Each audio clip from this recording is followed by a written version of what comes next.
ఘనంగా ప్రారంభమైన మహాకుంభమేళా ప్రయాగ్రాజ్, ప్రపంచంలోనే అతిపెద్ద ఆధ్యాత్మిక వేడుక మహాకుంభమేళా ఘనంగా ఆరంభమైంది.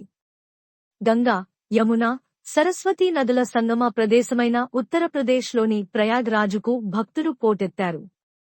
పుష్య పౌర్ణమి అయిన సోమవారం తెల్లవారుజాము నుంచే లక్షలాది భక్తులు త్రివేణి సంగమానికి చేరుకుని పవిత్ర స్నానాలు చేస్తున్నారు.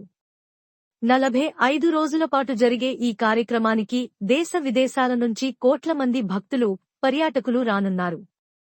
మొత్తం 35 కోట్ల మంది వస్తారని యూపీ ప్రభుత్వం అంచనా వేస్తోంది.